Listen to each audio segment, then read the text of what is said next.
नमस्कार दोस्तों, क्या मोदी जी राजकुमार रौत की मांगों पर झुक गए हैं? क्या राजकुमार रौत की मांगें मान ली गई हैं? आइए हम इस वीडियो में जानते हैं। बांसवाड़ा आदिवासी अंचल की वह धरती है जहां से राजस्थान की राजनीति की सबसे अलग आवाज़ उठती है। प्रधानमंत्री नरेंद्र मोदी ने जब यहां परमाणु ऊर्जा संयंत्र और कई बड़ी सौगातों का ऐलान किया तो चारों तरफ एक नई उम्मीद जगी, रोजगार की, विकास की और पलायन रुकने की। लेकिन इस बड़े कार्यक्रम के बाद सबकी निगाह टिकी थी एक शख्स पर, वो है राजकुमार रौत। वही राजकुमार रौत जो हमेशा से आदिवासी की आवाज़ बनकर खड़े हुए थे। उन्होंने बार बार संसद से लेकर सड़क तक शिक्षा और रोजगार के मुद्दे उठाए हैं।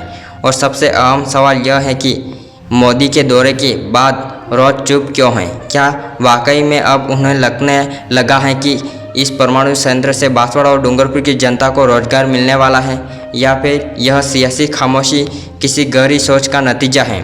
प्रधानमंत्री नरेंद्र मोदी ने अपने दौरे में कहा कि भारत अब बिजली की रफ्तार से आगे बढ़ रहा है। परमाणु संयंत्र से न सिर्फ राजस्थान बल्कि पूरे देश को नई ऊर्जा मिलेगी।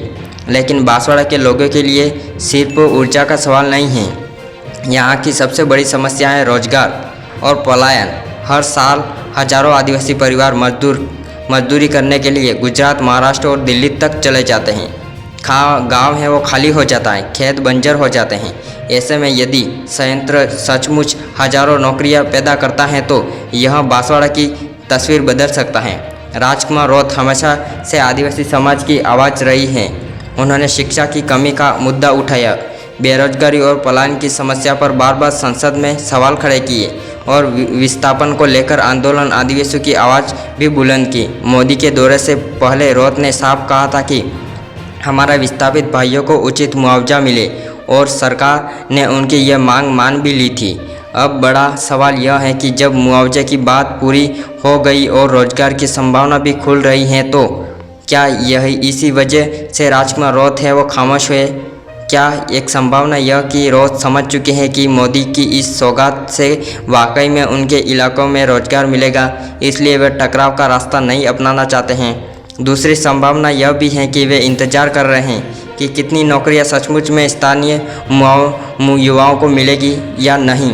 अभी वेट कर रहे हैं, वॉच की स्थिति में हैं। और तीसरी संभावना यह भी है कि उनकी चुप्पी राजनीतिक समझदारी का हिस्सा है, क्योंकि हर बार विरोध करने से यह संदेश है वह सही नहीं जाता है कि वे विकास के खिलाफ हैं।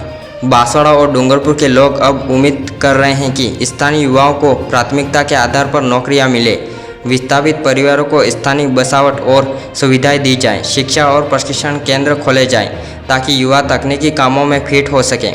यदि यह सब होता है तो रौत का संघर्ष सफल माना जाएगा, और अगर ऐसा नहीं हुआ तो यह चुप्पी आगे चलकर तेज विरोध में बदल सकती है।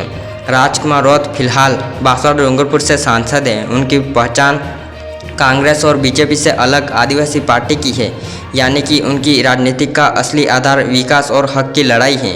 इसलिए उनके हर बयान पर चुप्पी के पीछे जनता की भावनाएं जुड़ी होती हैं। मोदी के दौरे के बाद उनकी चुप्पी को कई लोग इस तरह से देख रहे हैं कि शायद अब रौत मान चुके हैं कि रोजगार का रास्ता खुल गया है। लेकिन राजनीतिक में यह भी सच है कि नेता हमेशा सही वक्त पर सही शब्द बोलते हैं। संभव है कि रौत अभी देखना चाहते हैं कि वादों पर कितना अमल होता है और अभी जनता के बीच अपनी राय दें। तो क्या यह खामोशी एक सहमति का संकेत है? क्या राजकुमार रौत अब विकास के मुद्दे पर मोदी सरकार के साथ खड़े नजर आएंगे, या फिर कुछ महीनों के बाद यदि नौकरियां स्थानीय युवाओं को ना मिले तो यही रौत इस संयंत्र के खिलाफ सबसे बड़ी आवाज़ बनकर खड़े रहेंगे? यह सवाल इसलिए भी अहम है क्योंकि राजस्थान की राजनीति में आदिवासी वोट निर्णायक हैं, और राजकुमार रौत उन नेताओं में से हैं जिनकी बात आदिवासी समाज भरोसे से मानता है। बांसवाड़ा का परमाणु संयंत्र केवल एक प्रोजेक्ट नहीं है, यह इस इलाके के लिए भविष्य की दिशा है। यह तय करेगा कि आदिवासी युवा अपने गांव में ही रोजगार पाएंगे या फिर पलायन का सिलसिला यूं ही चलता रहेगा।